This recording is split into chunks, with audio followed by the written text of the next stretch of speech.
नमस्कार, प्रणाम। मैं हूँ अर्चना तिवारी। स्वागत है आप सभी का मेरे चैनल ज्ञान की बात विद अर्चना चिंतामणि में।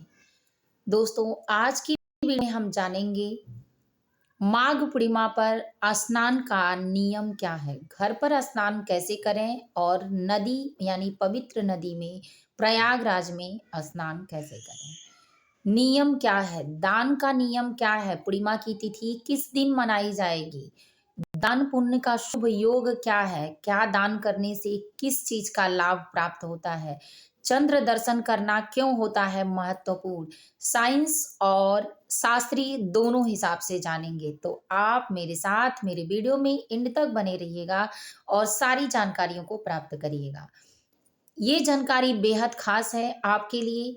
इससे पहले जानते हैं आप कैसे हैं, कहाँ से मेरी वीडियो देखते हैं। उम्मीद है, आशा है, भगवान से प्रार्थना है आप जहाँ भी हो अपने परिवार के साथ खुश रहें, संपन्न रहें। माता लक्ष्मी की कृपा आप सभी के परिवार पर बरसती रहे। तो चलिए दोस्तों, जानते हैं। आप मेरे चैनल पर नए हैं, पहली बार मेरी वीडियो देख रहे हैं तो चैनल को सब्सक्राइब करके वीडियो को लाइक कर लीजिएगा, ताकि आने वाले मेरे हर वीडियो का नया नोटिफिकेशन आपको पहले प्राप्त हो जाए और आपसे, आपके परिवार से, आपके बच्चों से, आपके भविष्य से संबंधित सारी जानकारियां आपको प्राप्त होती रहे। तो चलिए दोस्तों, वीडियो को लाइक कर लीजिए और बातों को शुरू करते हैं। दोस्तों, पूर्णिमा की तिथि जैसा कि आप सभी को पता है, सनातन धर्म में उदया तिथि का ही व्रत मनाया जाता है। तो 2026 में माघ पूर्णिमा की तिथि 1 फरवरी को मनाई जाएगी। यह तिथि की शुरुआत 1 फरवरी को ही हो रहा है, लेकिन उदया तिथि होने के कारण 1 फरवरी को ही पूर्णिमा का चंद्र दर्शन होता है और चंद्र दर्शन जिस दिन होता है और उदया की तिथि पड़ती है, उसी दिन व्रत को मनाया जाता है। दूसरे दिन 2 फरवरी को सुबह में ही 3 बजकर कुछ मिनट पर पूर्णिमा समाप्त हो जा रही है। तो इसके वजह से पूर्णिमा 1 फरवरी 2026 दिन रविवार को मनाया जाएगा। अब चलिए जानते हैं कि पूर्णिमा पर क्या होने वाला है खास। इससे पहले जानते हैं कि गंगा नदी में स्नान करने का क्या होता है नियम।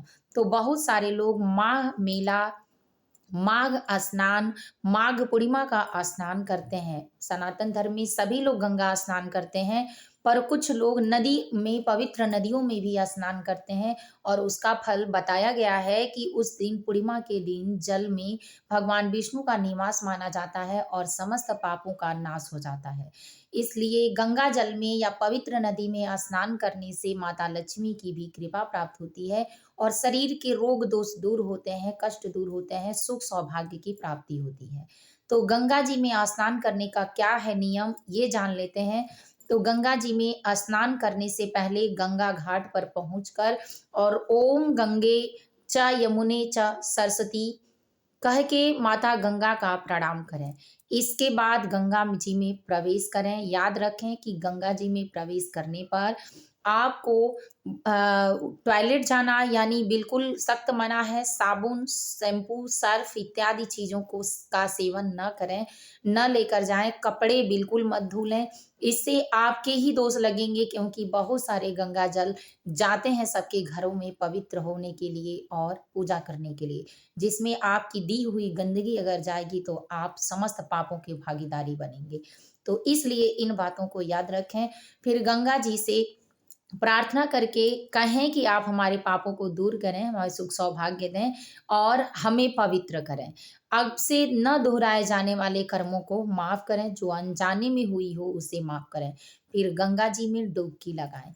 सबके लिए अलग-अलग विधान है कि कौन कैसे स्नान करेगा। जैसे बड़े-बुजुर्ग हैं, पानी से डर लगता है तो वो 5 बार ही डुबकी लगाएँगे। लेकिन जिनका शादी हो गया है, वो जोड़े में नहाएँ तो ज़्यादा अच्छा है। तो जोड़े में ही नहाना बेहद पूर्ण फलदायी होता है। डुबकी 5 बार उनको ज़रूर लगाना चाहिए, 5 बार, 7 बार। इसके बाद अपने गुरु के नाम से, अपने माता-पिता के नाम से, अपने यानी ज़रूरत जिन बच्चे हैं तो बच्चों के नाम से, अपने पितरों के नाम से, यानी आप जिसको चाहें अपना पुण्य देना, अपने पुण्य में भागीदार बनाना, भगवान की प्रार्थना में आशीर्वाद पाना। उसके नाम से आपको पूर्ण डुबकी लगानी चाहिए। पूर्ण डुबकी मतलब माथा नीचे करके जल में। तब डुबकी लगानी चाहिए। इसके बाद गंगा जी से निकलने के बाद आपको पोंछना बिल्कुल नहीं चाहिए। बहुत सारे लोग तौलिया, गमछा इत्यादि चीज़ों से शरीर को पोंछते हैं रगड़ के, लेकिन बिल्कुल पोंछना नहीं चाहिए। गंगा जी का पानी आपके शरीर में रोम-रोम से भरना चाहिए और उनका आशीर्वाद प्राप्त करना चाहिए। गंगा जी को पोंछने से आपके पुण्य नष्ट हो सकते हैं। इसलिए पोंछना नहीं चाहिए। फिर वहाँ आपको गंगा घाट पर ही कुछ स्नान दान ज़रूर करना चाहिए। पितरों की तृप्ति के लिए, अपने पितृ दोष से बचने के लिए, भोलेनाथ की कृपा प्राप्त करने के लिए वहाँ शिवलिंग बनाकर पूजा करें तो अति अच्छा है मनोकामना की पूर्ति के लिए। लेकिन अगर नहीं करते हैं तो जो भी है उन्हें शिवलिंग मानकर पूजा करके ओम नमः शिवाय या मंत्र जाप ज़रूर करना चाहिए। इसके बाद मंदिर से बाहर निकल कर भी भूखों को ज़रूर कुछ दान ज़रूर देना चाहिए। ज़रूरतमंदों की सेवा आप जितनी कर पाएँ उतना ज़्यादा अच्छा होता है। फिर पूजा पाठ करके अपने बड़ों का आशीर्वाद लेकर ही अन्न ग्रहण करना चाहिए। दान दक्षिणा ज़रूर करना चाहिए। अब जानते हैं कि उस दिन पूर्णिमा यानी माघ पूर्णिमा दिन रविवार को आपको सुबह का शुभ योग दान करने या स्नान करने का क्या मिल रहा है। इससे पहले जानते हैं कि पूर्णिमा क्यों मनाई जाती है। तो पूर्णिमा के दिन सूर्य और चंद्रमा दोनों आमने-सामने होते हैं और दोनों का पूर्ण कला बनता है। कला मतलब उनका सहयोग, उनका कार्य, उन दोनों का संयोग बनने से चंद्रमा पूर्ण कला में होते हैं और उस दिन चंद्र का ही दिन पूर्णिमा पर माना जाता है और चंद्र का ही पूजा करने से आपको सुख सौभाग्य की प्राप्ति होती है। आपके जीवन में शीतलता, शांति आती है, जिससे आपकी मनोदशा अच्छी बनी रहती है। तो चंद्र का पूजा और सूर्य नमस्कार, सूर्य की आराधना, सूर्य को जल देना, तुलसी की पूजा, भोलेनाथ की पूजा और लक्ष्मी नारायण की पूजा बेहद खास मानी जाती है। माघ माह में कृष्ण पूजा बेहद खास है। तो कृष्ण भक्त कृष्ण जी की पूजा करके समस्त पापों का नाश करते हैं। जो लोग राधा रमण, राधा राधा और श्री कृष्ण की पूजा करते हैं उन जीवन को मोक्ष मिलता है, यानी उनकी आत्मा तृप्त होकर मोक्ष की प्राप्ति होती है उनकी आत्मा की और ऐसा व्यक्ति अपने पापों को नाश कर देता है वहीं और पुण्य की तरफ बढ़ जाता है हर एक सीढ़ी। तो समय होगा 5:52 से शुरू हो रहा है और 5:24 से सुबह शुरू हो रहा है। आपकी तिथि 5:52 से लग रही है, सॉरी।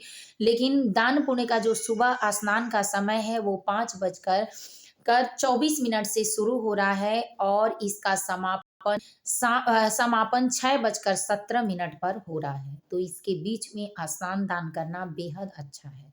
इसके बाद जानते हैं कि दिनचर्या क्या होगी। तो सुबह स्नान करके स्वच्छ वस्त्र पहनकर आपको दिनचर्या निभानी है। गंगा जल में कैसे स्नान करना आपको पता है। यही नियम आप घर पर भी लगाएं कि आप जब भी स्नान करके निकलें तो उस दिन अपना बाल धुलना गंगा जी में, साबुन सरफ लगाना ये सब बिल्कुल मना ही करें। सिर्फ स्नान करें, स्नान करके बाहर निकल के पूजा पाठ करें, आराधना करें कृष्ण भगवान की, माता लक्ष्मी, भगवान विष्णु की। शुभ योग में दान पुण्य करें, पूजा करें। शाम के समय चंद्र दर्शन ज़रूर करें। चंद्र दर्शन करने के बाद पूर्णिमा का व्रत भी उस दिन रहा जाता है।